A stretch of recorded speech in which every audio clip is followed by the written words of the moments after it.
back to Conspirinormal. I am flying solo tonight. Sergio is on a Mediterranean cruise right now, so Ooh, he's nice. floating somewhere around the Mediterranean Sea. Dang.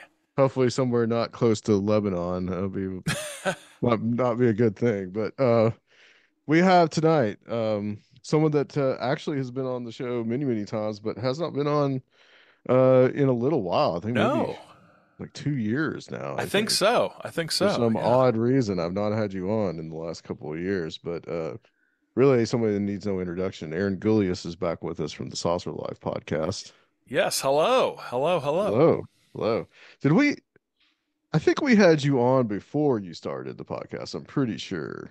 I Um, think so. I'm trying to remember. It's like I started the podcast like right after I moved into the house I live in now, and I associate podcast interviews with where I was sitting when they happened, and I'm trying to imagine like the office in my old house, and I think I was on there before the podcast, but yeah. So I mean, it's been 7 years since the podcast started. So yeah, I'm pretty sure yeah. I was on there before because I had a few books out before the podcast started. So yeah, I'm pretty sure. Yeah, 7 years is a long time to it have been is. doing it. Yeah, I keep thinking that I'm going to run out of stuff, but so far I haven't, and I haven't gotten to the point where I feel compelled to do a Roswell episode, which is the shark jumping moment where I decide to quit. You know, once I do Roswell, I'm out because that's nobody who talks about Roswell should should be around anymore because it's old. But it's old and You nobody did cares. you did talk about possibly on one of the episodes. I've been listening to the show recently, getting ready for this and getting caught up because I do love your podcast. You did talk recently about possibly doing an episode on the 50th anniversary celebration of Roswell. Yeah, I still haven't figured out how to do that, but I think talking about the anniversary celebrations and the attention escapes far enough from the actual event to not be True. a Roswell episode, but to be a UFO folklore sort of thing. So I think that might work. But that, as far as I'm concerned, that's the closest I want to get to Roswell. Yeah, when did they start doing the celebrations? Because I I, went to the 70th one. I did go to that one in I 2017. honestly, I think that 1997 50th anniversary was the first time That that it was the first Roswell one. was like like a huge Yeah, thing because right. the books about it didn't come out till like the late 70s, early 80s. The one that Yeah.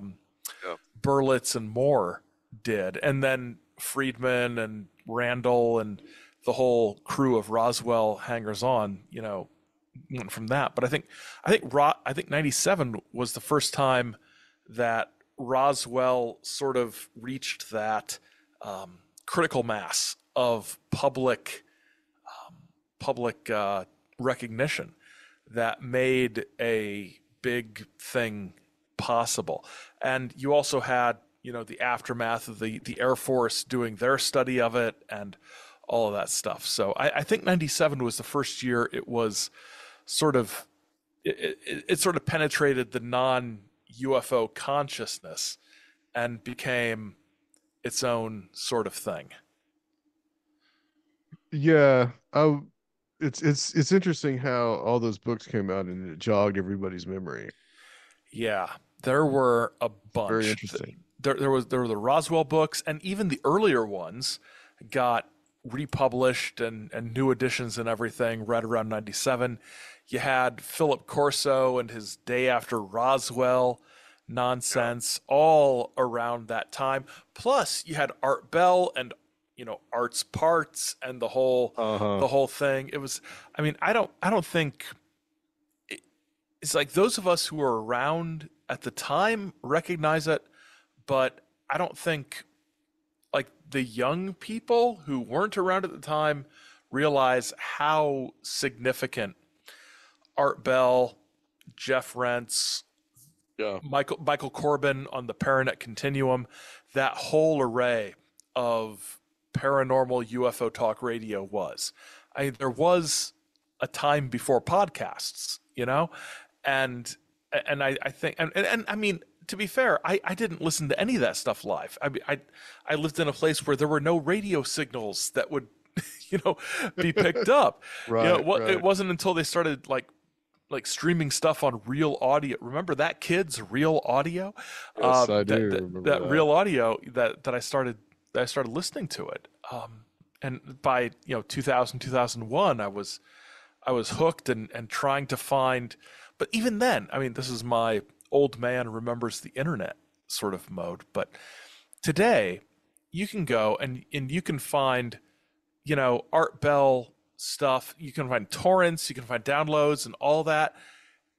On dial up, it would have taken me in my little 1 bedroom apartment in Indianapolis, it would have taken me 12 hours to download one episode of Coast to Coast AM. So we didn't have it, and it wasn't one of those things that we were necessarily into, but it was significant because the airwaves were out there and people could get it whether they wanted to or not, because depending on your market, if you were up at 2 in the morning, it was the only thing out there. And if they were talking about Roswell, then you get the impression that the radio is talking about Roswell. So it's fantastically significant, and it's Uh, yeah, yeah. the power of that media. Absolutely. I mean, terrestrial radio, we don't, I mean, I can't remember the last time I tuned into a radio station. I literally, I don't know. I don't know. It's my phone, it's podcasts, it's Sirius XM, it's Apple Music, it's, Spotify, it's, I can listen to whatever I want, whenever I want, with whatever's in my pocket, so I don't listen to the radio. But Right. I remember a time when that wasn't actually, I remember the last time I listened to the radio consistently was, I think, 1993. And at that point, I got enough cassette tapes that I could plug them into my car stereo in my 85 Camry, so I wouldn't have to listen to the radio unless my little sister was with me and wanted to listen to the radio and not Jethro Tull or whatever I was playing. So, it's been a while since terrestrial radio was an influence in my life, and I'm like 48. So, for Yeah. somebody who's 30, it's amazing. And I think that kind of media history is that history of broadcast mediums is something that doesn't get discussed enough, maybe.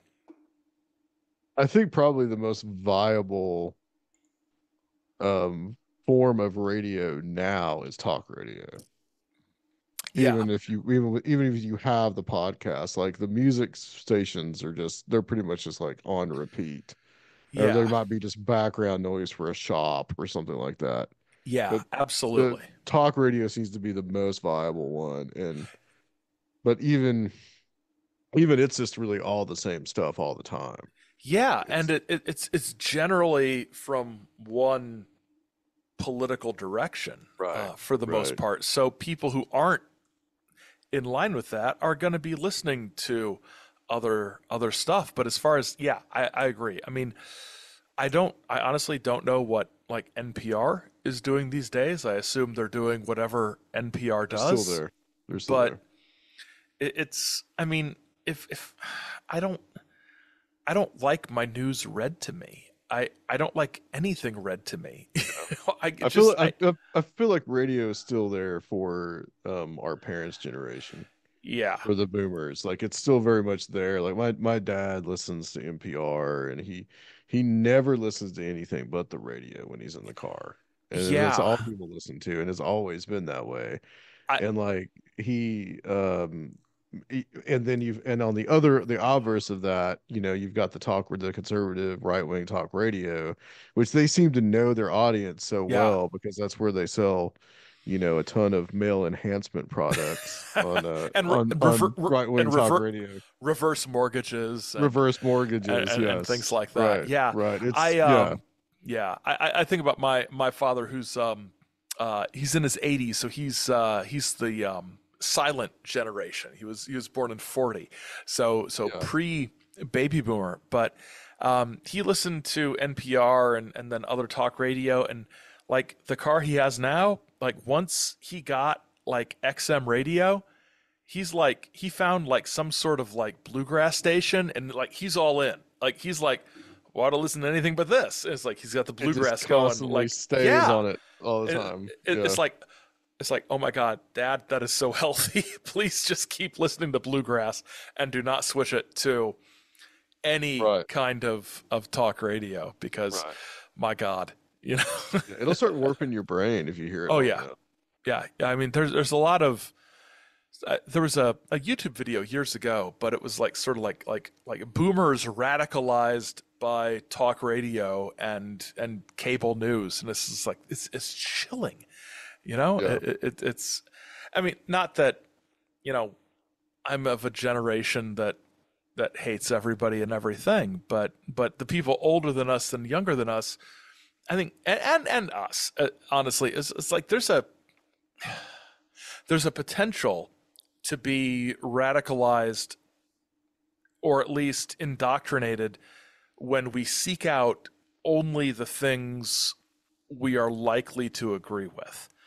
Right. And Right. and it's like, on the one hand, it's like, oh well, you should entertain a wide variety of ideas in the marketplace of philosophies, and on the other hand, I don't really want to walk around thinking, well, I wonder what these Nazis have to say. I don't care. It's like, oh, well, these folks seem to think Stalin was a swell guy. I'm not going to listen to them. I'm not, you know, but it's, everything's awful. That's true. Only UFOs are pure. That's true. When you were, yeah, that's when you were you were kind of the listing the books that were about Roswell. Like I like, would you ever do a episode on the day after Roswell? Like on that book specifically?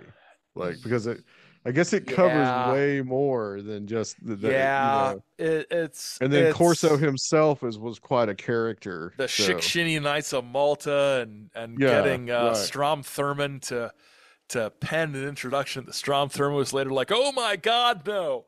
You know, you Yeah. know, when Strom Thurmond has thrown you under the bus, it's over. But yeah, you know, the Day After Roswell thing is fun because there is a lot to it besides Roswell, and a lot of it ties into the present day disclosure stuff about, you know, there's these, you know, technological wonders that the government's covering up. So it does fit into that. And I would do a Corso Day After Roswell episode.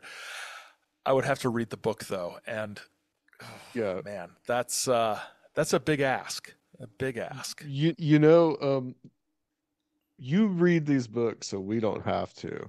Exactly. And I commend you Exactly. for that. Thank you. Because I don't honestly know that I could read the Alien Abduction Survival Guide It and was sit through it. amazing. It was amazing. I bought this thing. Oh gosh. I either picked it up at a half price books or oh, no. I was on Thrift Books, my used book website of choice, and I needed another book to get me to free shipping, right? So I pick up this Alien Abduction Survival Guide thinking like, oh, it's going to be like go to MUFON and have them hypnotize you. And no, it was amazing. It was very much the, you know, abductees who, you know, scratch the surface and they're contactees. They've got a message. The Space Brothers are here to help us. We're transitioning to a new paradigm and all that. And then I find out that this woman who wrote it was on Dreamland with Art Bell, and she had an interview, and there's this great exchange where she talks about, having a sexual relationship with her alien mentor, and Art says something like that must have been a quite a strain on your marriage. And she's like, well, my husband wasn't too happy about it. I'm like, oh my, this is a gift. This I almost is felt like just glorious. I almost felt like Hart wanted her to go into a lot of detail about the sexual relationship with the alien. Art was always walking that line. It's like, what Yeah, can I get you to say to be explicit without costing us, stations, and that. Well, he also had that. What was her name? Pamela Stonebrook, the woman who had the sexual relationship with the reptilians oh back in yeah, the day. And so yeah. art was always, Beamy. although I think Dreamland was more like in the evening and not overnight. So I think on Dreamland you have to be a little more circumspect. But the worst thing about that, That's the yeah, R-rated time yes, instead of the X-rated. it's paranormal after dark.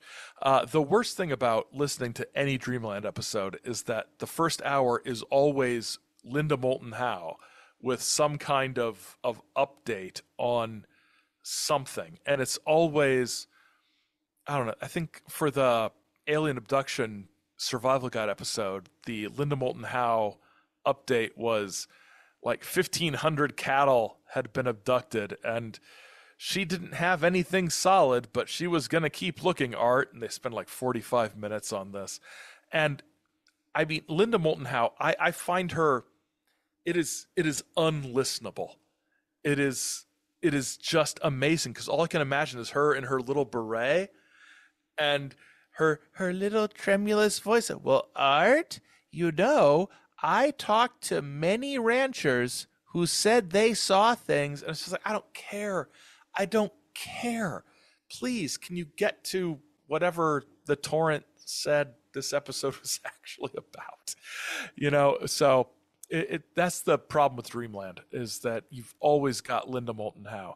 Now, on good days, you get Michael Lindemann, who is with the CNI News or something, with like general UFO updates, and that's pretty entertaining. But Linda Moulton Howe, it's always just like Roswell debris or mutilated cattle, because that's all she's got. But I can't believe Linda Moulton Howe is still around.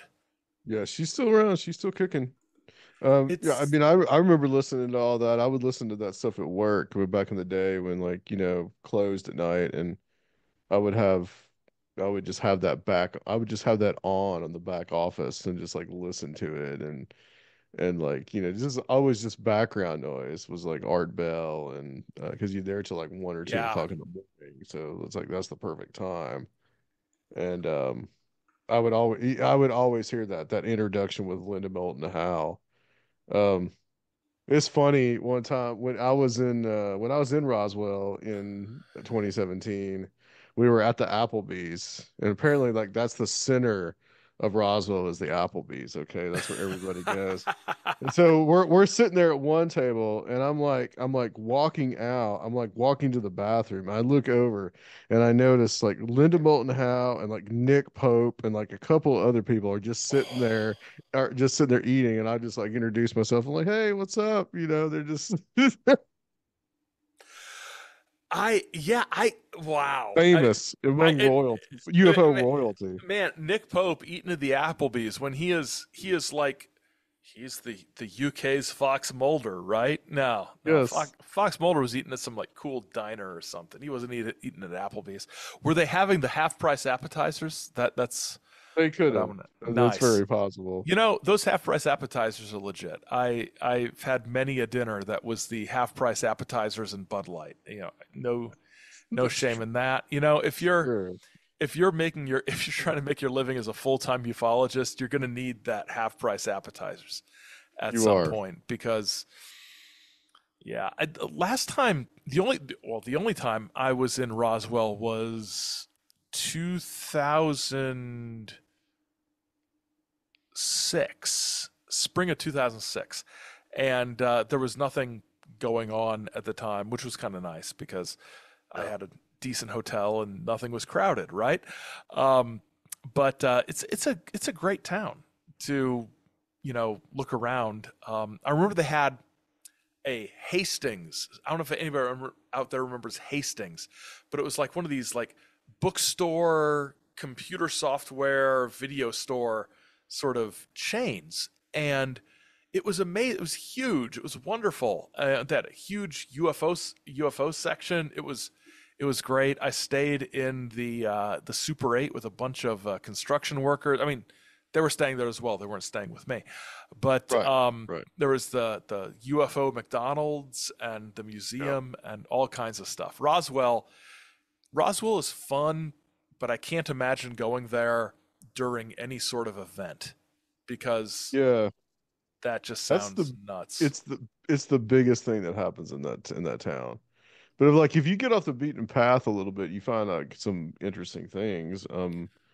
There's actually this little town square where nobody was at because they were all, having the party and the festival. And when you get off the beaten path, you'll see that just like, there's like a statue for Robert Goddard. So they have one of the rockets there because Goddard was out there close to Roswell shooting off the rockets in the 20s and 30s.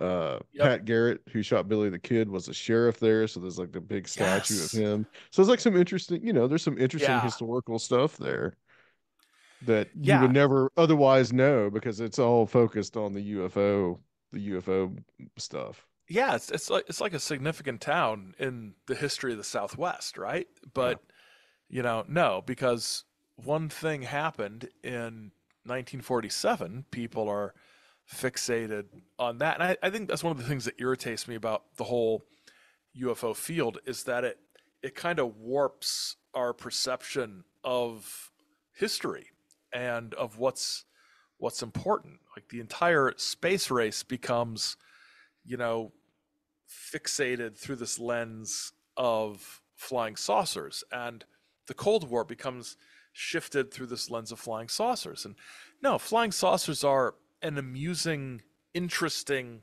significant sideline, but they're not the whole thing. I mean, that doesn't mean they're not important. It doesn't mean they're not worth looking at. It's just that, I don't know, sometimes people can get a little too deeply into it. Says the guy who's been doing a podcast about it for 7 years. But Right, so I don't right. have a lot of credibility. But it's easy to get a little out of hand.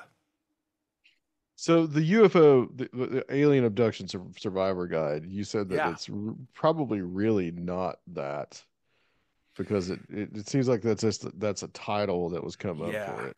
yeah. It's really mostly. I mean, it takes the perspective of how to cope with this. Basically, these are my words: how to cope with this wonderful thing that has happened to you, and to integrate it into your daily life, and find other people who have experienced this wonderful enlightenment. Because the aliens, even though they might lie to you and hurt you and torture you and mess you up, they don't mean to because they're in essence good.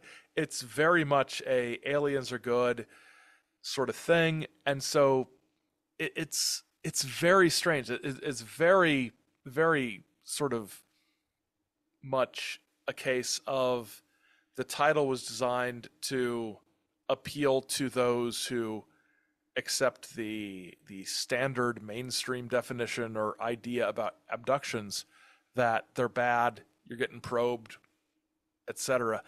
But the book itself is very much, give yourself over to this. You might be one of the ones who acclimates other humans to understand the wonderfulness of all this. And it was very surprising once I read it, because when I saw the title, I expected one of two things.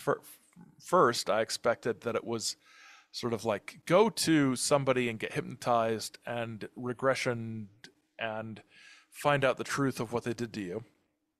Or on the other hand, it would be one of those sort of evangelical, just say the name of Jesus 18 times and the aliens can't touch you, sort of thing. I thought it would be something along Yeah. those lines, but Yeah, it was that was very, kind of my thought when I saw the title of the episode too. I yeah, thought maybe that's in there, you know. yeah. I mean, I mean, honestly, that was my.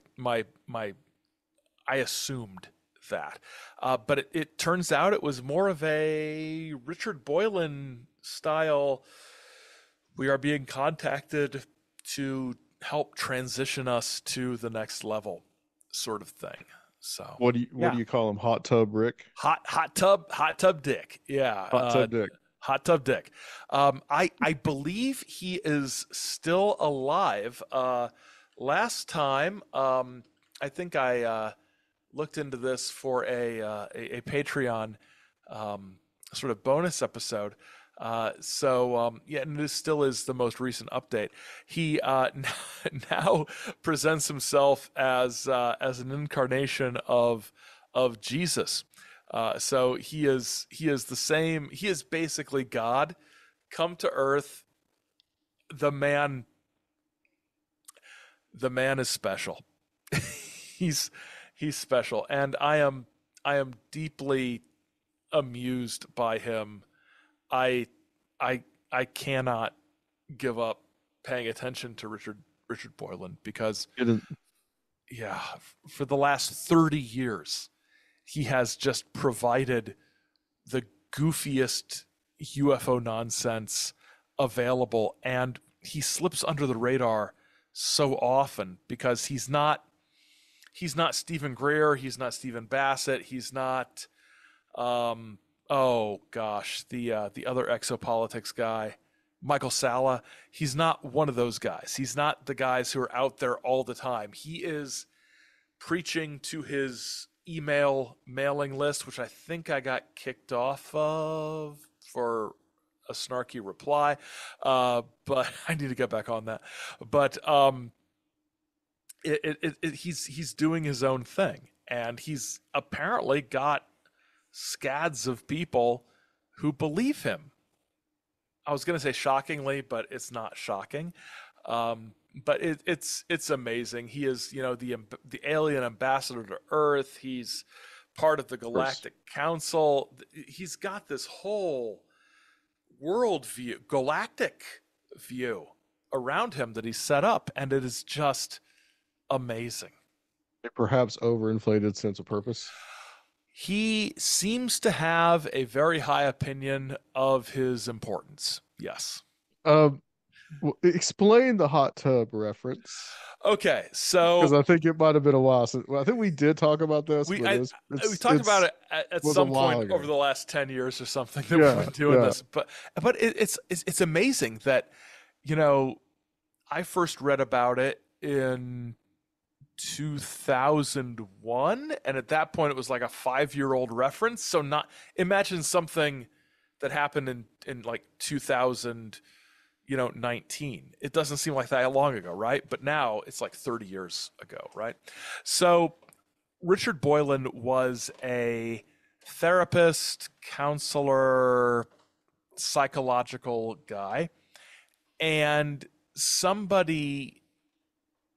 people filed complaints with the California Licensing Board, arguing that he was basically pushing alien contact narratives onto patients and taking them to UFO conferences and doing therapy with them nude in his hot tub at his house, and sort of therapeutic As nude one does. hot tub set. You know what? If like I had a therapist and they said, "Hey, let's get in the hot tub naked and talk about your issues," I would have some questions. I would hesitate. I might talk to a state licensing board, but he eventually loses his license, and of course, this is all because of the cabal knows that he has the Right. truth about the Of aliens, and course. they are trying to stifle him. Oh, he was citing blaming the cabal before QAnon. It's Got down on the action, huh? he was a pioneer of blaming the deep state as it was or as it Yes. is Yes. for everything, and I think he set a great pattern for people like Stan Romanek and former MUFON director Jan Harzen, who was Oh my convicted God. of Yes. of To Catch a Predator style shenanigans. His sentence. I just saw this And so on was Stan Romanek. Yep. And Jan Mufon Jan was his sentencing has been moved back, and I think Jack Brewer on Twitter was noting some of the dates, and somebody replied, "Was he convicted of these things, or was it manufactured by the deep state to shut him up?" And it's just like, no, it's pretty clear that he thought he was getting with a kid, and I don't Uh-huh. know. I just don't understand the jump to, well, this must be a conspiracy, as opposed to at the even being super cynical, like incredibly cynical about it, saying I'm just going to distance myself from the probable pedophile. You know, I don't, just this conspiratorial, well, it must be some sort of setup because he was what the head of MUFON, the organization that has proven nothing since the 1970s, since their founding in the 1970s. They've done nothing. MUFON has done nothing. Why would you target Jan Harzen, Stan Romanek? And why would you target these people? You're going to target Stan Romanek because he made like a rubber band and pen fly up in the air? That's worth committing crimes for? No, nobody's going to do that. Gotta wonder if these people's lawyers like lay the groundwork for this stuff, get Oh people my to like spread gosh. these rumors You know, and exactly how it works. I have no idea what these people are. I mean, imagine being a defense lawyer for somebody. Let's just say somebody generic who was accused of awful sexually based crimes against children, and your defendant has people out there on social media saying it's all a conspiracy theory. As a lawyer, I'd be like, oh shit, oh shit, oh shit. Yeah. I how do I what I don't even know what to do as a defense lawyer, because they're like, I've got to defend this person, but at the same time, I don't want to look like I'm the one Like spreading I'm these a nut. theories. Unless it's like a MUFON and MUFON's paying for the lawyer, then it might be a little different. I Uh would be, yeah, I would be interested to know if MUFON was sort of funding the defense, or at least did yeah. initially, and then was like, haha, no, we're out. But yeah, it's crazy. And so the lady that writes the Alien Abduction Survival Guide, Michelle Lavigny, is that her name? Yeah, Michelle Levine. Yeah, So the thing that I as I was listening to that, and like she keeps, because you mentioned this in the context of the Art Bell interview, she keeps mentioning this alien being that comes to her at night and all this stuff. yeah, And like she says this, like it happened when she was like a little kid and he was over her bed saying, "You're a naughty girl." And then like other things that were happening, like he kept saying, calling her a naughty girl and all this type yeah. of stuff. And I'm like listening to this and I'm thinking to myself, is this like some kind of memory of like sexual abuse? Like, I because it sounded like it was some kind of like a way of the brain coping with basically sexual abuse, child Yeah, sexual.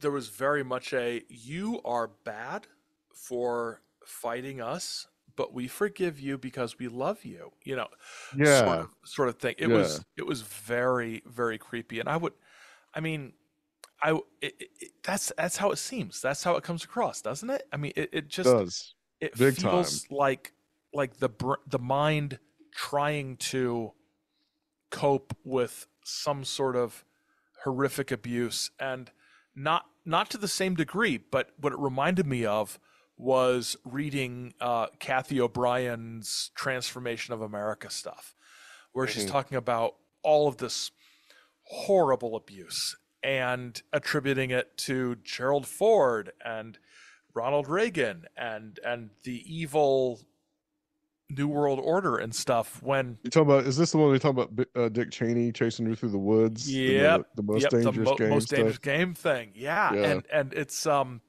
transformation in America, I transformation believe. trans spelled TRANCE Yeah. hyphen formation, and See, I get that, and thanks for the memories confused. they're I get very very similar. yeah, Her and Bryce Taylor, yeah, yeah, right. very. What's crazy is Kathy O'Brien was apparently all this happened in Muskegon, Michigan, which is about 3 hours away from me, over on the Lake Michigan Yeah. coast, and her father died. I don't know, it's probably 10, 15 years ago now, and the online the online sort of condolences on the obituary were filled with people who were all in on the Kathy O'Brien narrative, denouncing this guy and accusing him of all kinds of stuff. And I mean, that that's awful. I mean, it's just, and I just imagine like the rest of his family who are like, oh, dad was great. And so it's like, why did he sell his daughter into prostitution and child pornography? It's like, it's crazy. I feel bad. At the same time, the stuff she wrote, it really does sound like she suffered something at somebody's hands. But on, also at the same time, she was, in quotes, rescued by somebody who claimed to have deep knowledge of CIA mind control techniques and got her out of this. So it's a quagmire of stuff, but it there's always this idea that there's horrible stuff and there's this shield over it, and that shield gets twisted into the conspiracy stuff. And honestly, I think it doesn't really uncover any great conspiracy. It just obfuscates real abuse that may be happening, which is unfortunate. Yeah, I think there's definitely in some of this stuff that there's a definite trauma that Yeah, happens. And I mean, I think there's been some research on this that like some of they talk about screen memories and like that seeing the owl in the window is a screen memory for the aliens. Well, the alien could be a screen memory of something that yeah, horrible that happened to you, and your brain just made it into an alien, and like this recurring thing just kind of keeps coming back, and yeah, she'd be having dreams that this creature shows up, but it's really just like this remnant of this memory that she has of something that happened to her when she was a child that she wouldn't have been able to quite put her like finger on of what exactly happened.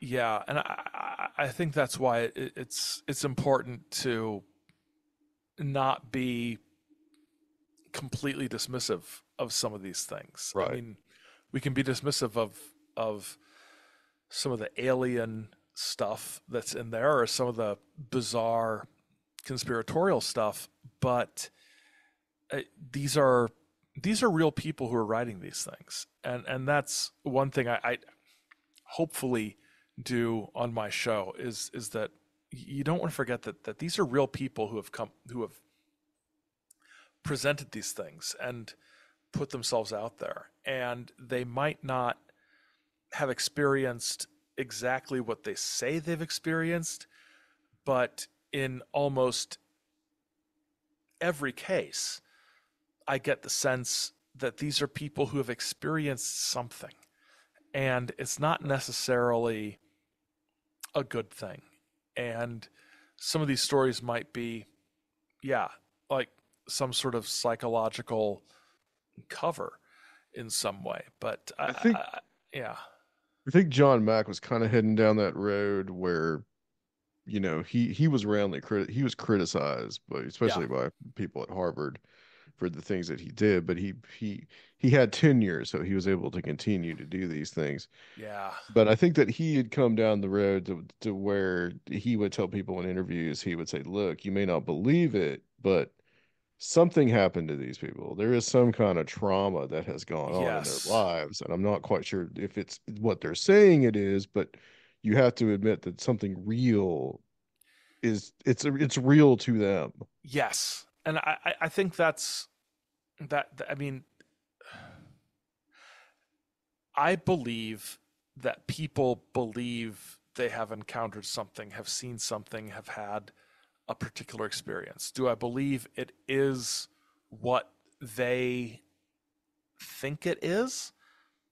I I don't know how to judge that. I don't, and that's the thing. It's like they might not have any definitive proof of their experiences beyond hypnosis and their memories, but I I don't have, in most cases, I don't think we have much counter evidence, right? So it's what all we can really do is tell the stories and try to figure out where these stories fit within a broader culture or subculture, and within the context of the time. Agree. Um, I'm curious what your thoughts are on the speaking of John Mack on the Ariel School sighting. It is, that one That's an is, interesting one. it really is. It's one of those where you listen to the people who were there, and you you just sort of throw your hands up and say, I don't know. I don't know. These people seem to have experienced, these kids, or they were kids at the time, seem to have experienced something. They saw something. They had something happen, and this is how it has been interpreted. And I think all we can really do is look at the impact that those interpretations have had, what interpretations there have been, how those interpretations might be informed by the wider UFO culture.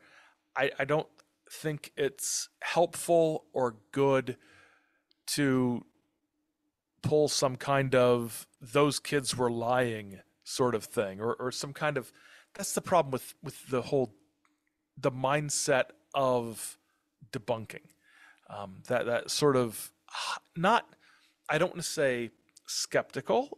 I think a true skeptic would look at something like this and say, there's no evidence that what they said was true. However, there doesn't, there, I don't know why they would be lying about this, right? So, but the sort of the impulse to debunk something, I don't think is necessarily helpful. I think the best thing we can do is to gather up all the information, all the stories we can, and understand where those stories come from and where they fit into the broad tapestry of ufology in the 80s and 90s. And as far as what those kids actually experienced, I I can't, I don't think anybody can say one way or the other what it Yeah. was. Yeah, I agree. And Mac was he was also criticized for that and said that he asked leading questions and all these things. But if you watch some of that footage of him interviewing the children, I mean, he doesn't seem to be. And No, I no. don't exactly know where that accusation comes from. But if we kind of putting that aside, there was Netflix had this series. I think it's like The Unexplained or something like Mhm. that. And one of the episodes um was about the Ariel School sighting, Yeah. Ariel School incident. And I mean, the children now are, approaching 40 years old, and most all of them except for one, there's this one guy that just came out of the blue and said, "Oh, I'm the one that tricked everybody," or whatever. And so, who knows where his like where that's even come from, but everybody else is, still consistent with their story that they saw something, that something happened. And it was interesting too, um, that the white children, because you had it was a mixed Yep. class, Yep. and the white children had a different interpretation than the native Shona children Yep. did. And a lot of the Shona children interpreted as being this like spirit that is well known in Shona folklore, Yep. Yep. talking about the environment. And then the whole thing about um you know it's the classic contactee stuff. Instead of Yeah. Yeah. nuclear Armageddon, it's environmental Armageddon. So there's that element. And also I think too that there's something in Zimbabwe itself, the historical, coming out of being Rhodesia Yep. and the racial struggles and all those things. I almost think, I feel that there's like we talk about, you can also talk about collective trauma and Yeah. say that the collective trauma of a long civil war, and then even if that was over technically in 1980, there were still tensions Oh in the yeah. country in 1994 when that took place. So it's almost like these weird things manifest whenever um there is a great deal of tension. I mean, if you look at like in 2016 with the clown wave that we had, Yep. Oh yeah. these things Absolutely. tend to happen in like a very tense environment. Absolutely. And whenever I think about that, I think about the first episodes I did about Elizabeth Clare and her contact experiences in not in freshly independent but white ruled South Africa in Yeah. the 1950s. And the visions and the concerns she had were not nuclear war, it was race war against the Zulu people, between the Zulus and the whites. And those tensions persist. And a white woman in South Africa meets a spaceman who's white, and they parent a hybrid white child. And but the Zulus have this sort of primitive folk memory of what this is. It's very much of it. Well, it's of its time. She claimed it happened in the 50s, but the book wasn't written until the 70s, right? The book was written in the era of the violence and turmoil of the protests against apartheid in South Yeah, Africa. that's a So good point. Yep. it's context is everything. And I think the aerial school stuff, I think there's been a a there hasn't been enough discussion of this within the context of society and culture and politics of Zimbabwe in the early 90s.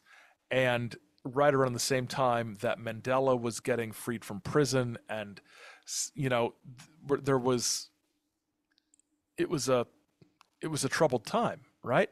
And so you've got these things happening, and people interpret it and reinterpret it and look back, and you can't, even stuff you experienced yourself, you can't look back and tell the story again without it being flavored and colored by who you are in the present, right? So it's all you can do is listen to the stories and take the stories and try to understand those stories within their proper context, including the alien parts of it. But too often, people get caught up in either I need to prove aliens are real or I need to prove this is all fake, instead Yeah. of understanding Right. these things on their Right. own terms. Understanding And nuance. Yeah. absolutely. So just to kind of conclude that with the aerial school stuff, I'm kind of looking at like um possibly maybe even doing it like as a presentation at some point about how social tensions can cause these Hmm. particular kind of events to occur, these supernatural events. And one of the things that I've kind of been thinking in my mind of comparing the Ariel school incident is like the miracles of Fatima and the Yeah, events of Fatima. yeah, Because once again, I mean, Portugal at the time is undergoing an extreme amount of political turmoil, and and it also involves children. There's this kind of, not necessarily an environmental message, but a message of peace and all these type of things. And so, I just think it's interesting that nobody really, I think you and I, we're history guys, but it's like everybody hmm never really takes the context of what is going on in the society absolutely. at the time as Yeah, as important. yeah, and I think that's because a lot of the times people look at, well, let's take Fatima. There's the people who take it as this is a manifestation of the Virgin Mary, and she has a message for us, and that is paramount. Or this is something that people thought was religious, but it's really a flying saucer thing, and that's paramount.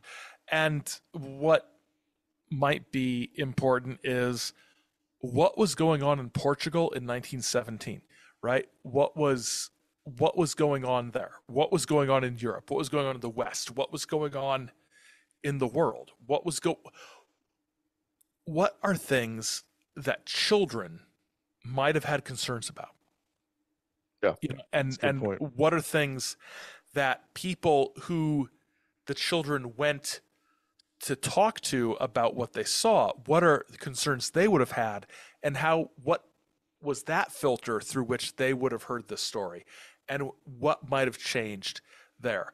Um, I think you're right. I think there is way too little concern about the actual historical context in these things, because so many people who look at these topics have some kind of axe to grind, and they may present themselves as wanting to get to the truth, but then you dig deeper, it's like, well, I want to get to the UFO truth of what's going on, or I want to get to the traditional Roman Catholic pre-Vatican II truth of what's going on, or something like that. And the Fatima stuff, my biggest sort of mental connection to that is talk about Coast to Coast AM was what was his name, David Booth, who knew Sister Lucia, and he was going to have the message from her, and George Norrie actually got so pissed off that he like banished him from the show forever. Back in, oh gosh, I was just married. This I would be thought you were gonna say Malachi Martin 2003. because he Oh, was also big Malachi on the Fatima and Malachi stuff too. Martin and Yeah. Malachi Martin. Gosh, it's been a long time since I thought about Malachi Martin, but I was mowing the lawn. I was mowing the lawn the other week and listening to an old Art Bell show, and I can't remember what Art Bell show it was, but he started off by saying Father Malachi Martin had a stroke and was in the hot in this like right before Martin died, right?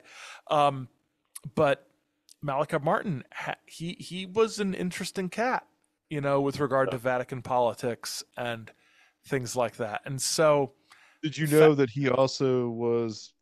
Um, did you know that he also was involved with the National Review and wrote like a column for them and would go on firing line with who was that uh, I I'm drawing Buckley, blank, Buckley. Yeah, Buckley, yeah.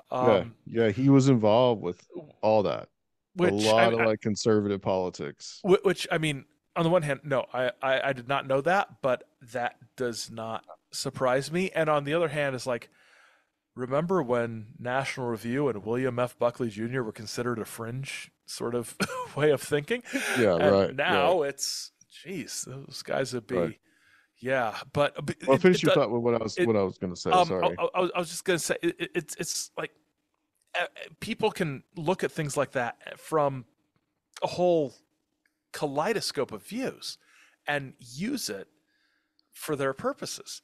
And for those of us kind of on the outside who come to this and are like, wow, this is really cool. What's going on with this thing that people saw or experienced? We not only have to try to figure out the testimony of those who were there at the time, we've got to wade through and interpret all of these different accounts through the decades that have their own particular historical and political or religious context to them. And that is hard. And it doesn't surprise me that on Twitter or podcasts or the internet, people just parrot whichever version is closest to what they actually believe. It doesn't surprise me. And it doesn't really, I mean, I could say, well, they should be blah, blah, blah. It, digging through that kind of historical context and trying to set the scene and understand as much as we can, like the core motivations of people 100 years ago. I mean, not to sound like a snob, this is work for professionals. This is hard. It requires a lot of expertise. And if you don't have expertise, naturally, it requires a lot of work to understand fully. I completely get why people are like, well, Fatima was blah, blah, blah, or Fatima, completely justifies why I'm voting this way in 2024 or whatever, and which I've seen Fatima references to this year's politics. It's still it's still a very powerful thing. Yeah. And I get it. And that's because of its anti-communist. It is an absolutely. anti-communist message, and what's interesting is that in the broader context of Portugal at the time in 1917 was an anti-clericalist government. Yep. And so very much there's that pro-Catholic. Of course, Virgin Mary, she's probably going to be pro-Catholic. Let's be honest. One would think, yeah. but there's this very pro-Catholic message that's coming out, but it's also anti-communist, and throughout most of the 20th century, Fatima is used perfectly by the Catholic Church as anti-communist propaganda. Yeah, absolutely. And the thing is, like, anti-clericalism, putting on my history hat as I try to explain to students, it's like things that are anti-Roman Catholic and things that are pro-communist, it's like a Venn diagram, right? It's like there's some overlap. It doesn't mean that everybody who's opposed to the Catholic Church is a communist, and everybody who's a communist is like some sort of like hyper anti-Catholic crusader. It's all context. And you could look at, the French Revolution was intensely anti-clerical and anti-Roman Catholic. The Enlightenment itself was, I'm not sure you get the Enlightenment without the Protestant Revolution. The Enlightenment itself had anti-Catholic roots. But that doesn't, it's everything, things aren't easy. Things are a giant ball of yarn. And it's some, it's a ball of yarn where some strands are thin and some strands are thick, and not every strand is equally important, but you've got to unravel it anyway. It's history is hard, despite what some people want you to think. History is hard.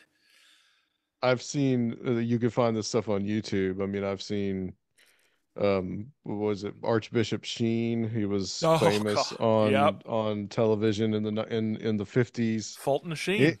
Fulton Sheen, and he's just talking about Fatima and talking about Russia, and it's all Cold War stuff. By then, it's all Cold War propaganda. And even before that, Father Coughlin out of Royal Oak, down the road from me, anti New Deal, anti Roosevelt stuff, and which is hilarious because Coughlin was pro Roosevelt until Roosevelt didn't want him in the cabinet, and so he becomes anti Roosevelt, the anti New Deal. Funny how that works. And the thing is, it's like by the time you get to the mid to late 30s, anti-Roosevelt, anti-New Deal starts to look a whole lot like pro-Hitler. Not necessarily because everybody in America who was anti-Roosevelt was pro-Hitler, but because in 1936, some priest in Michigan wasn't maybe necessarily sure that wasn't clear that what he was saying was, oh gosh, you are playing into the worst guy's hands here, but with Yeah. what you're saying, and Right. it's all just, it's a big quagmire and morass of stuff. Yeah. So let's get into some of the cases. A couple of ones that I picked, ones that I've listened to, was Alan Godfrey and Carl Higdon, which Carl Higdon Yeah. was cool to hear, just to hear the uh Yes. search It was of clips you used. Carl Higdon out in California, and this was not a case I knew much about. I'd heard of it. I think I'd probably seen the In Search of episode at some point in my childhood, but I got an email from a listener who didn't want her name associated with anything, but she knew Higdon. She knew Higdon's wife personally and heard their stories and was from the area. And she sent me some scans of his little pamphlet that is almost impossible to get nowadays of his story. And it was the most straightforward, interesting story ever. And there were some sightings in the area. And then Carl Higdon, he sees these things in the sky and then comes across a strange guy who asks weird questions, has a weird accent, doesn't seem to quite fit. It gives off contactee vibes, but without a lot of the trappings of contacteeism. It's very strange. It's very, I don't want to say realistic or believable. I'm trying to think of the right word. It strikes me as authentic. It strikes me as an authentically told tale, right? And it's my favorite kind of UFO story, where there are reliable, regular people who have strange things happen and just want to tell that story. They aren't making any assumptions. They aren't making any proclamations. They're just trying to get this story outside of themselves, to sort of externalize it somehow. And the Carl Higdon story was just amazing. Missing time and strange sightings and weird physical effects and other people encountering him and trying to understand what he was going through.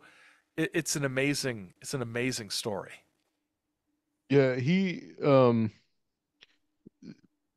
yeah, it was just very, just kind of like playing it in your face kind of story, and it's just like, I don't think anything ever happened to him again, No.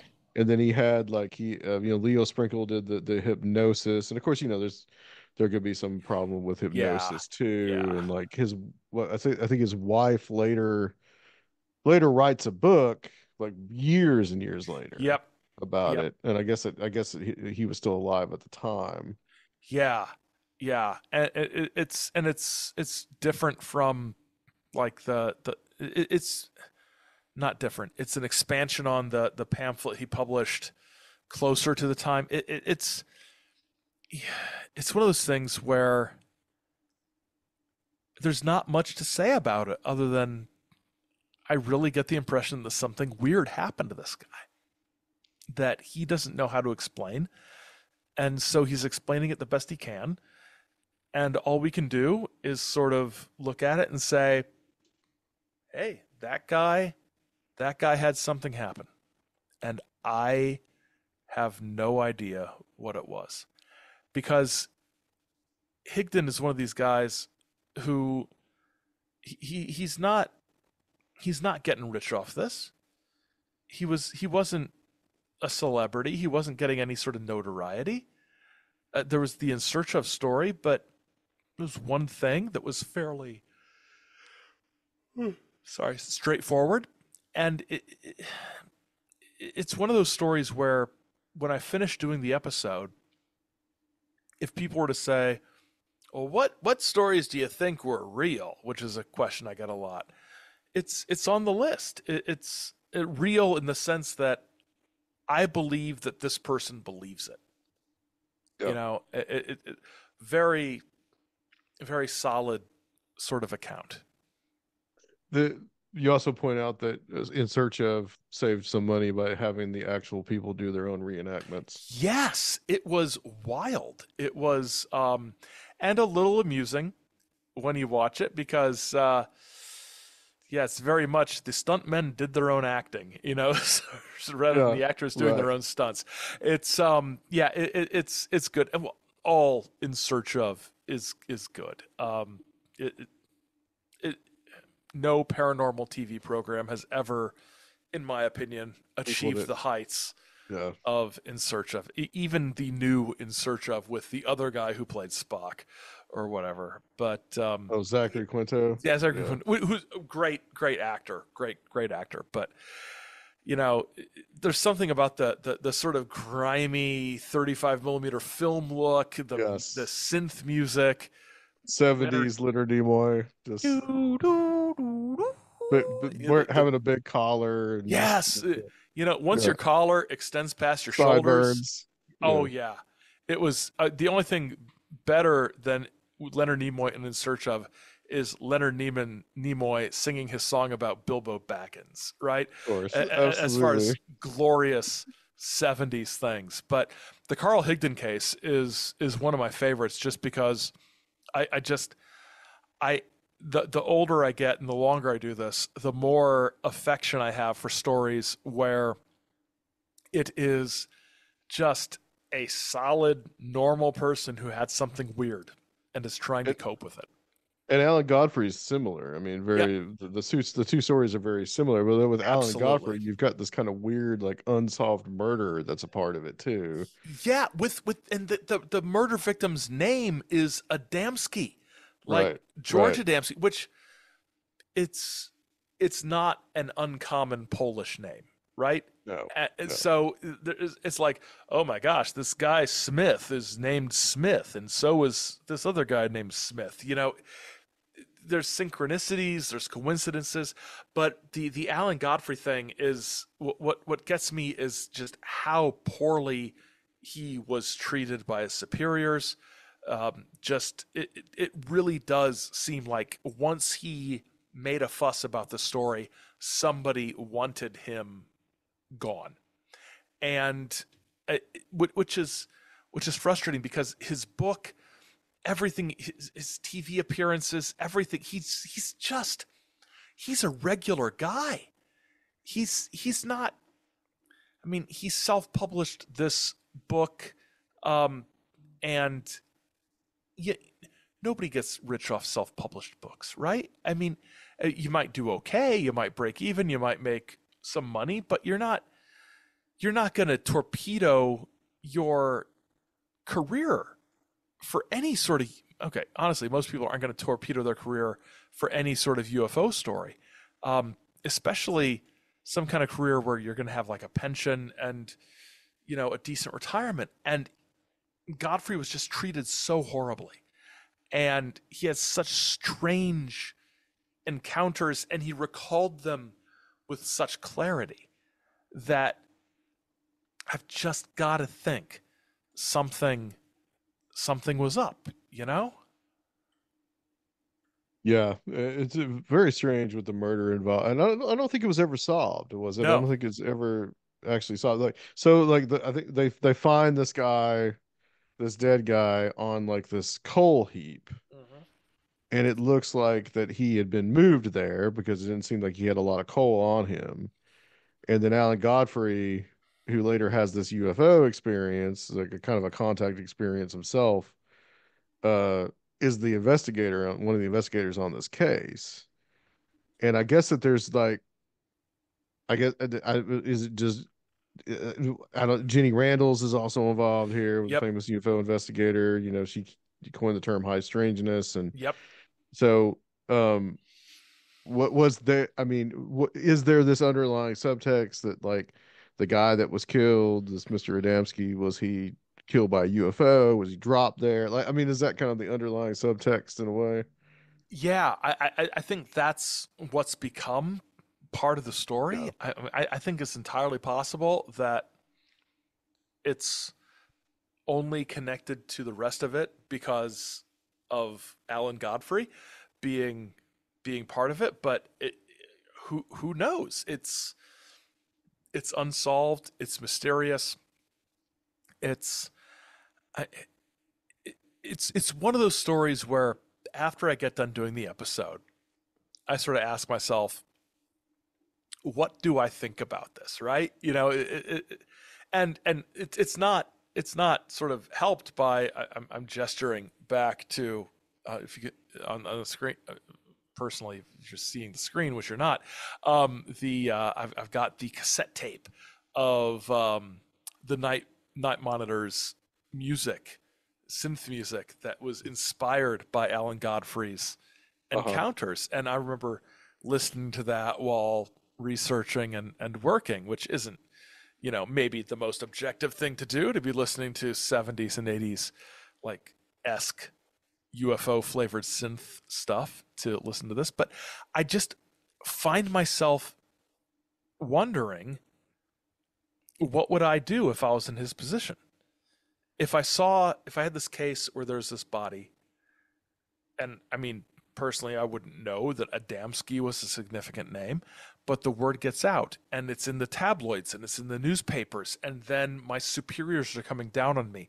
And then I have this experience. And then there's this whirlwind of media stuff around it when I'm just trying to be literally a village policeman doing his job, being moved all around, having my career and life screwed up because I dared tell the story of what happened to me.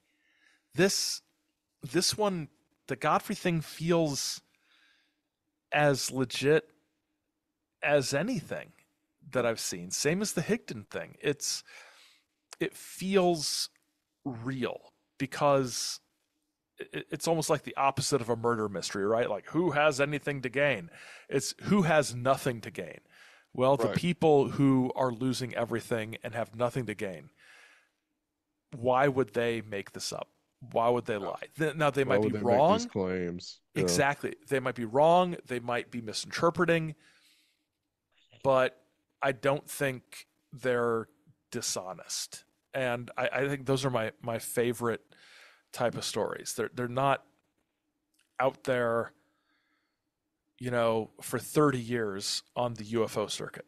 They're people who have, in some cases, suffered real material loss because of sharing what they experienced. Let me ask you about the Wolverton Trail event. Yeah. Apparently, that this is from a book that's only like 11 pages long, or Yeah, I was wrong before. Yeah, that's the one that the listener sent to me, the little pamphlet. Yeah, yeah, yeah. It's so weird. It's so I I don't even think it's a UFO thing. I deep down I don't think it's a UFO story. I think it's a weird story of somebody meeting somebody who on the trail, on a horse, uncomfortable on it, looks out of place, not dressed for the environment, doesn't seem to know where they are.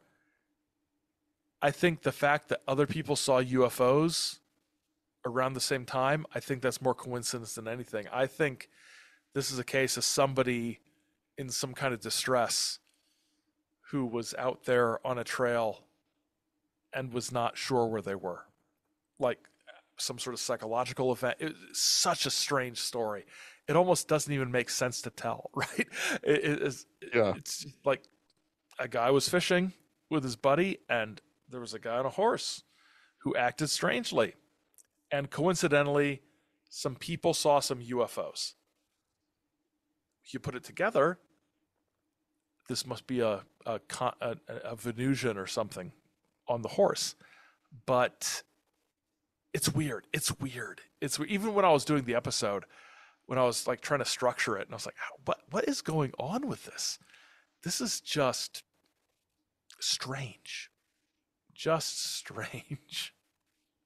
Yeah, so the two things probably didn't even have anything to do with each other. It's just that these people Yeah, equated them together in their minds. Oh, there were UFO saw, and we saw this weird guy.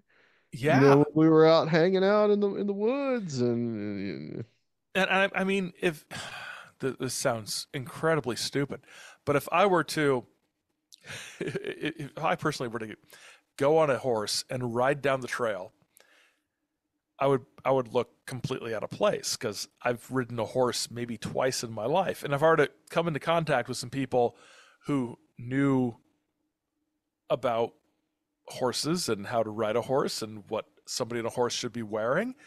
I would look very strange, right?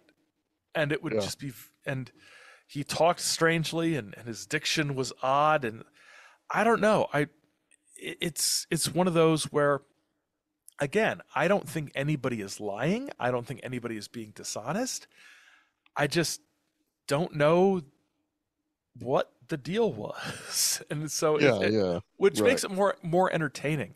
It's I think those stories are honestly a little more fun than yet another uh, alien abduction story.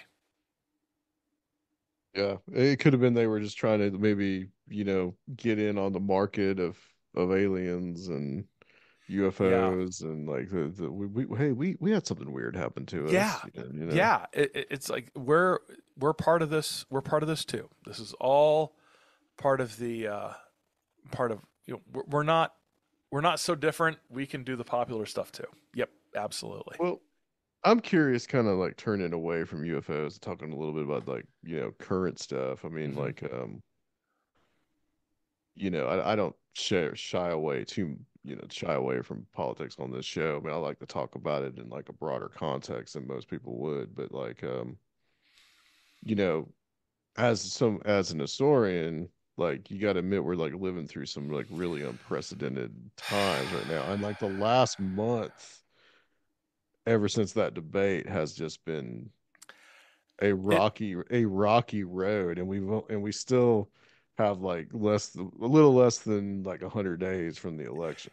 yeah, it's been tricky. It's one of those things that that makes me glad that I'm teaching things like ancient history in the fall and not current things. I've got a good friend of mine, one of my colleagues. She's a political scientist, and she's like, "Oh God, this is going to be a shit show, isn't it?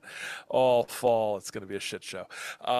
But yeah, it's weird, and I think one of the things, just from a sort of historical point of view, that we sort of take for granted is that this idea that people vote in primaries and people's vote in the primaries determines the candidate. That's a relatively recent thing in the United States. Right. Um, the idea, the traditional idea was that delegates and party bigwigs sort of determine who the best candidate is, and that is who the candidate is. And honestly, I don't think that's a bad thing. I think parties should determine who their candidate is. I think there's all kinds of chicanery that can happen with primary elections, and I think it can weaken a party's candidate to have to go out there and fight off 8 challengers before receiving the nomination. It's a whole thing, but I think sometimes we think that the way things are now, or the system we have now, is the way the system has always been, and that's not the case. And I think this year is a particular example of how the party structure has sort of become subordinate to whoever the leading candidate is. On both sides, on the Republican side, there was a contested sort of primary with Nikki Haley, um, making an effort against Trump. On the Democratic side, it really wasn't. There really wasn't Yeah. anything except like Biden as the presumptive candidate. And And when usually as an incumbent it usually is not. Yeah, Yeah, it's yeah, usually like that. Yeah, and what we have now with Biden stepping aside, and there's all sorts of conspiracy theories about that. I don't think we need a conspiracy theory. I think we had someone who is 81 years old have a bad debate, because anybody can have a bad debate, and when you're 81, it's tough. It's tough, and you have a bad debate, you get COVID.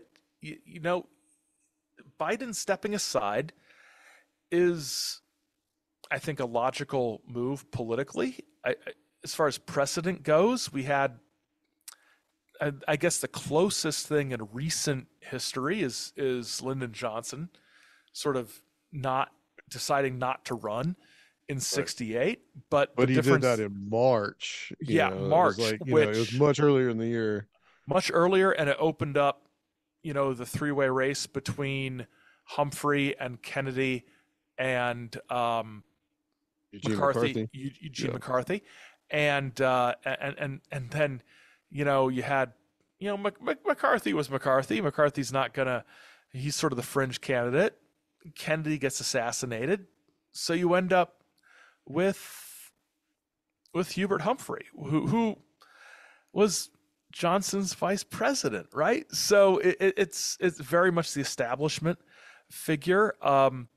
So and what's crazy this year is that the Democrats are having their convention in Chicago, just like it was right, in '68, which is right, right. I was going to say, for those of Yep. us who remember '68, but it was like long before I was born, so I don't really remember it, but I feel like I do because I've read enough Abby Hoffman books and Hunter S. Thompson books to get a flavor for it. But it's this year. I think Harris.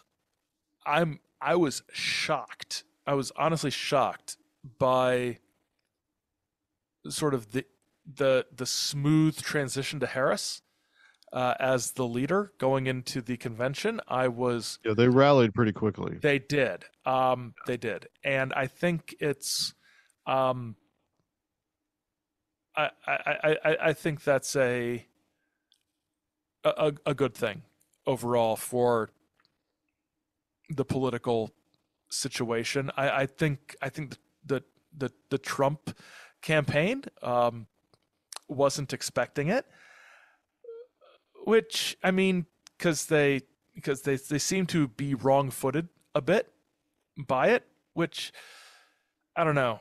Personally, I'm not a political professional. I'm not a campaign professional, but I got to think that if you're running against somebody who's 81 years old, you should have 8 or 9 contingency plans in your back pocket for that 81-year-old not making it all the way to November. So the It's true. idea of the Trump campaign disarray is either specious or laughably incompetent. You really should have a plan. That plan may or may not include picking J.D. Vance as a running mate. I'm not sure where that came from.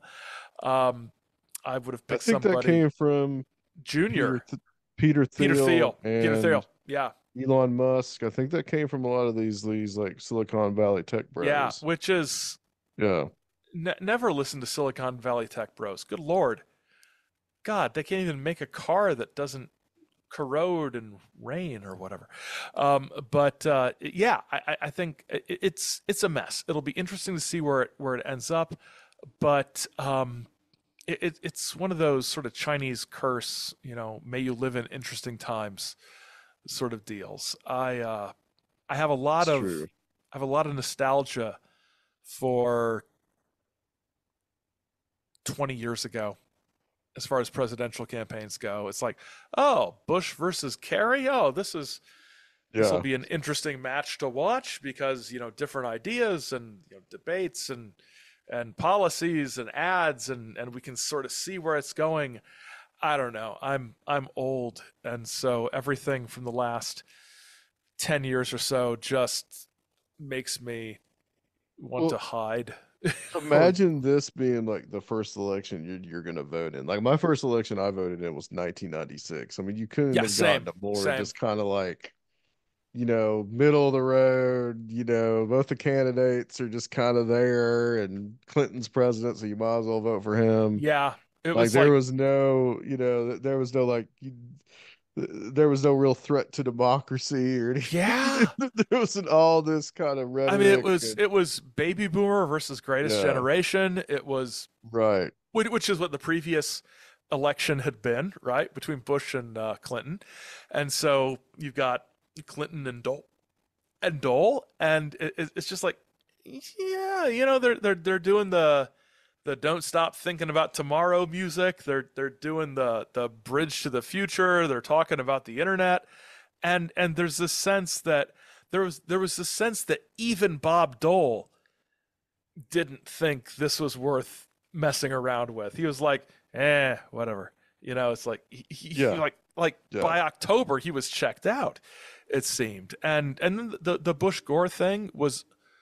I mean, I think it was the first presidential campaign between two baby boomers, right? I mean, so that was kind of significant, but the whole Supreme Court thing with the Florida votes was sort of the only interesting thing about it. The campaign itself was, I mean, these are the two blandest guys ever. You got sort of the dumb Texan whose dad got him his job, basically, versus the vice president who's the son of a prominent Tennessee, hey, where you are, yep, Tennessee yep. senator. It, yeah, and then things get weird, and then you get 9/11, and then everything becomes a referendum on foreign policy, it seems, and then everything, it's like you don't vote for Bush, you're supporting the terrorists, that sort of idea, and then the Obama McCain and Obama, oh, who do you run against in Obama Romney. McCain, Romney. Gosh, how did I forget that? Obama Romney, and it's the Tea Party stuff, and you could just, looking back, you could see the trend moving towards this sort of right wing populism, and at the time, you see it, but you don't see it. It's things have gotten weird. I don't know. I don't know. And all I can say is, folks, regardless of where you are in the spectrum, do not neglect your local and state ballots. Do not neglect your school boards. Do not neglect your state representatives. It all matters. There are efforts from dog catcher on up, Right. so pay attention because everything is important. I mean, it seems to me that like I don't know. I think this is going to be very contentious. I think it's going to be even without it was going to be ugly with Biden in, but Yep. now I think with Harris in with on the Trump side, it's going to be even uglier. Yeah. I, Like I it's think going to so. be even uglier of just I mean it's you we talk about the communist rhetoric. I mean you're going to hear it. You're already hearing that. Yep. That's already Yep. like the I've the talk radio guys are just going ape shit right now. Of just like and the rhetoric is just it is ramping up. Yeah. Well, you've got a woman of color, and that's gonna draw out some of the usual suspects. You've got who's from the Bay Area, right? So Yeah. you've got all the stuff. You've got all the culture war stuff is in play and ramped up. I mean, I always thought it was weird that they that one side tried to portray Joe Biden as some sort of foaming at the mouth radical when in fact he is Joe Biden, who Right. is Middle of the road the Democrat. least Yeah. the least Right. rabid person. I mean, and he first ran for president what, in 1988. He was one of like 8 people in the Democratic primary whose name started with a B, like him and Bruce Yeah. Babbitt and a Yeah. bunch of others. He's Joe Biden. He's Amtrak guy. And the thing is, I sound so old right now, but young people don't have that memory of him. Young people don't see him as this guy who's been around since, I mean, he's been around since I was a toddler. And on the national level, he's Joe Biden, you know? And but the idea that with the right ads and the right platforms and the right social media, you can paint somebody as middle, like you said, middle of the road as Joe Biden, as basically Lenin Mark II. Yeah. That's terrifying, and it's Well, terrifying that people just fall for it. And with Harris, it's going to be 10 times worse. I think also to the conflict in Israel and Hamas has really, Yeah, really split the Democrats. I think it has. I'm interested to see when it comes down to it, when the rubber hits the road in November on the ballot, when you got those two names at the top. I'm interested to see what the impact is, but at least up till this point, it's been, I think, significant, especially among young people, especially among young people. And for those of us who are older, for whom the Israeli-Palestinian conflict is not something with which we were first acquainted of in October of last year, Right. seeing this play out and its influence on American politics for 30 or 40 years, it's a little more like, yeah, well, yeah, it's a trouble spot, but there's a bunch of factors. I think there's a generation for whom this is a watershed issue, and I think that's significant, and I think it's something that um, I don't know how to address it. If I did, I would be running this country if I knew how to address things and fix things and Mm. everything like that. But it's the the sort of convergence of the Israeli-Palestinian conflict, and then on the other hand, the larger question of Zionism, and then the looming shadow of anti-Semitism, and the policies of Hamas versus the Netanyahu government. There are so many factors playing into this that it's a there's no perfect response. There are ethical and moral responses, and then there are more politically expedient responses, but those two things sort of run into each other. This is why you've got to, I think, for all our jokes about politicians, you got to be a special breed of cat to get into politics at the Yeah, national level, because this you do. is this is tricky stuff. And you say one thing that doesn't come out the way you intended, and you'll lose a segment of the voters, and hopefully you got enough time to get them back. But it's it's scary and it's terrifying. And the last few elections, I used to I used to be like the biggest political junkie ever, and like now I'm just like, It's exhausting. somebody wake me up in March. I just want to be Yeah, unconscious till right, March, and then just right. wake me up and But, I'll cope. wider than that, though, for me, like the war that concerns me is Ukraine. Yeah, That concerns me way more. I mean, the Middle East, I mean, it's something that has been there for a while. It's on a new level now, but and it could flare up to a regional conflict, which would be bad. that'd be bad. But like, but like, Ukraine, it pits us. And as a child of the late Cold War, Yeah, when movies yeah, like The Day After were on television, it's like, you know, it brings that specter back up. yeah, And like, but it's absolutely. like, the risk of like a direct confrontation with Russia, is a pretty frightening thing. And I think it's up and down, and the Russians make a lot of talk, and there's a lot of bluster, but there's real things that are Yeah, that are going on, and it is a concern of like, I if this I thing continues, what. I agree, and I worry about the idea of the United States abandoning its commitments and interests in Europe. I yes, I acknowledge I'm a subscriber to Foreign Affairs magazine and thus a dirty Council of Foreign Relations guy, but but You're on the list. I am on the list. But at the same time, this idea Get the of Zbigniew Brzezinski newsletter every.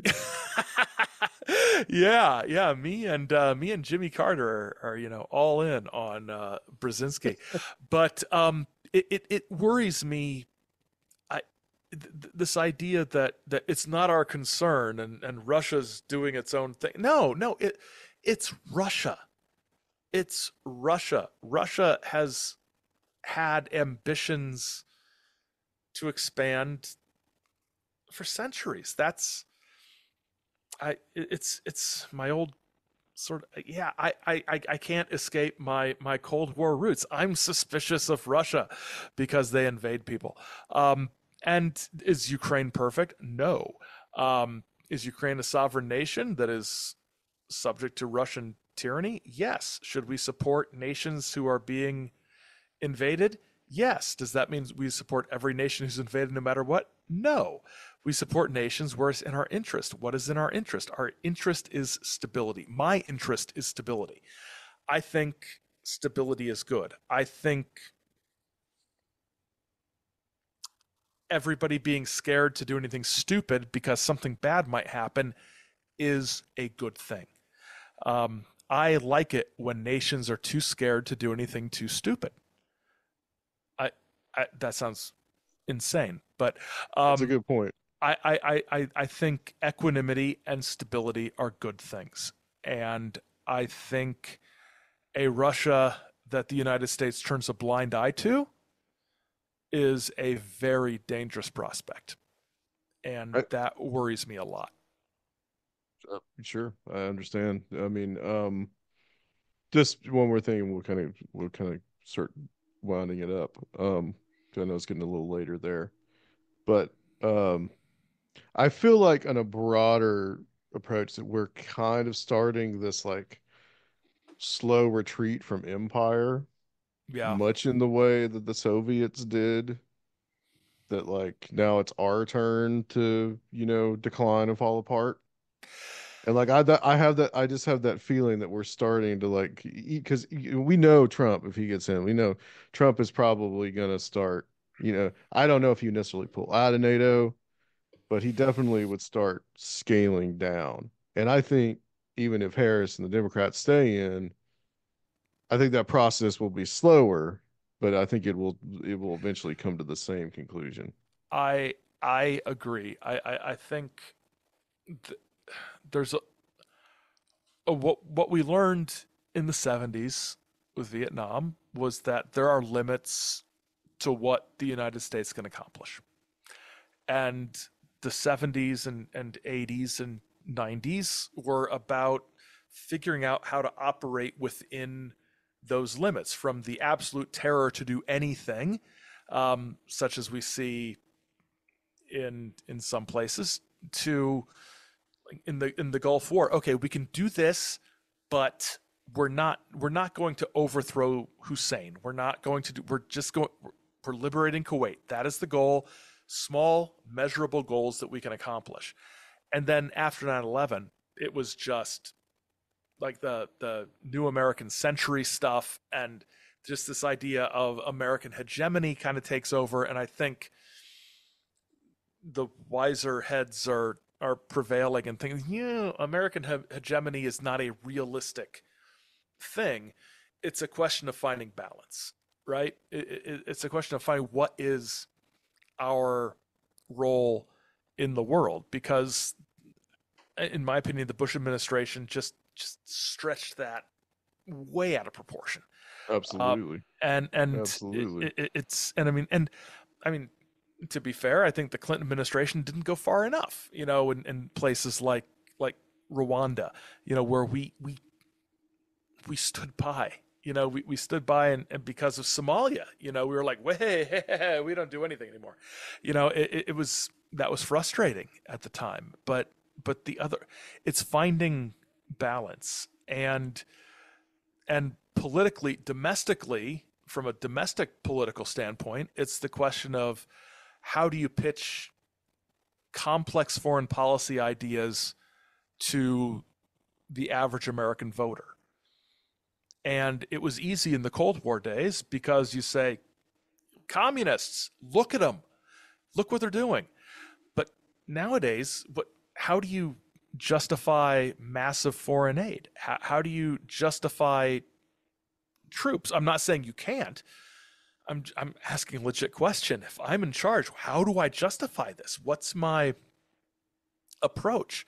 From a foreign policy expert perspective, yes, you can make all sorts of models and predictions and things about what you're to do. But from a practical political standpoint, that's a tough sell. It's a tough sell to somebody in Flint, Michigan, or Nashville, Tennessee, that your tax money is Absolutely. going to fund the Ukrainian military. Um, Absolutely. and yeah, It seems or the Israeli military, or right, yeah, right. It seems that well, I mean, if you take just the example of Russia, I mean, it in the Cold War we were united. hmm We knew Russia was not necessarily an enemy, but a competitor, and that it was something. It was the Soviet Union was somewhat of a threat, and everybody recognized that. And like you can't say that about Russia now. You no, can't. I mean, a lot of people on the right love Putin, yeah, and they do not want to see. They don't want to see. It's almost like all that propaganda has worked yep, that they've done, and they don't want to see a war with Russia. There's no interest in like we don't need to no, fight any wars. And even Biden, because he's still president, even you see from his officials, you see, well, we're not fighting a war against Russia. We're not going to war.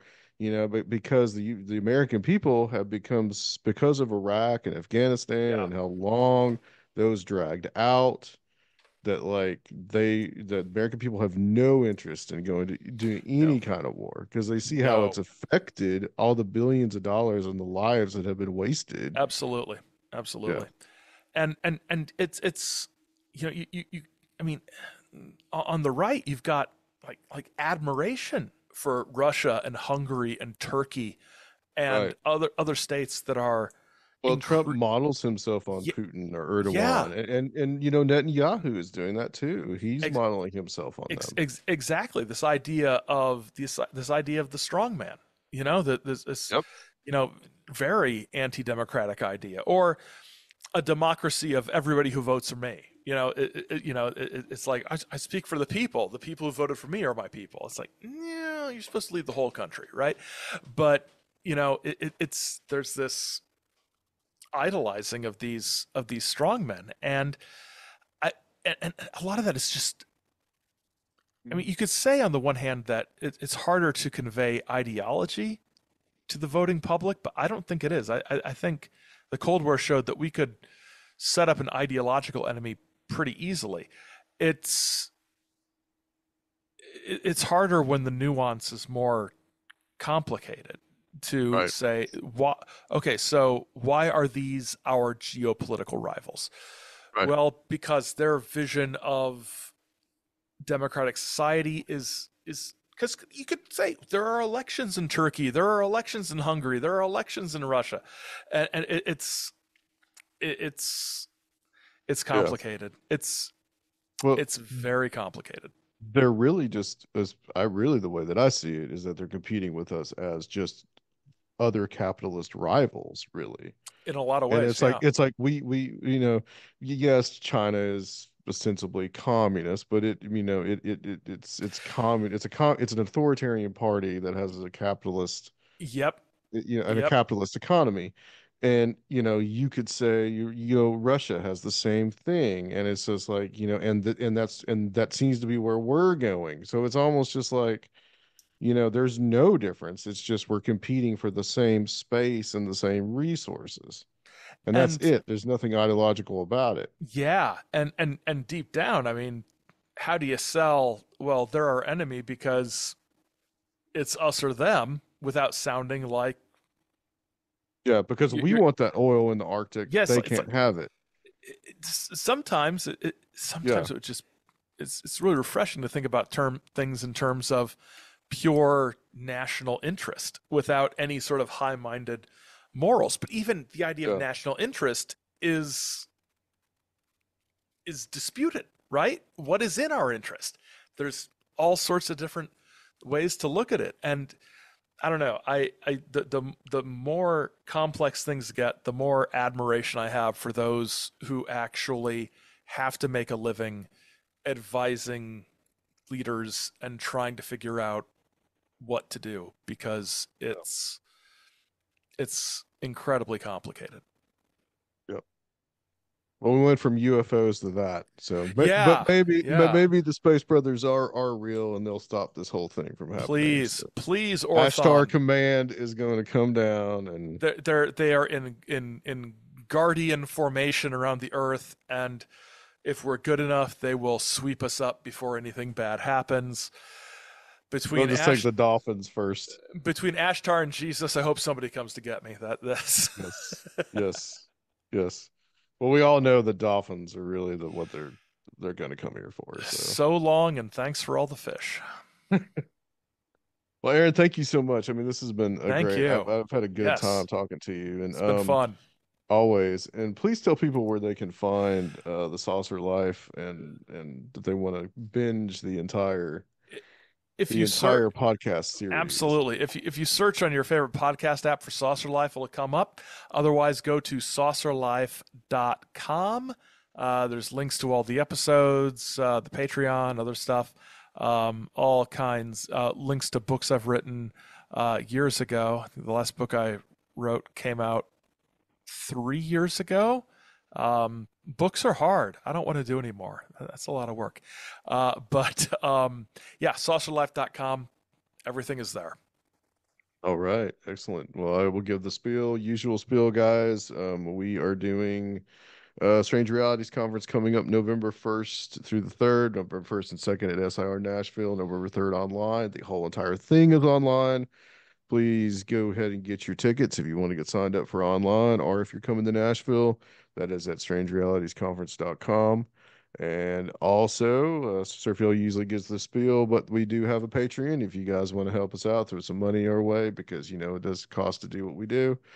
It is patreon.com/conspirinormal. All right. And All right. thank you guys. And we will be back next time with another episode with somebody on Conspirinormal. All right.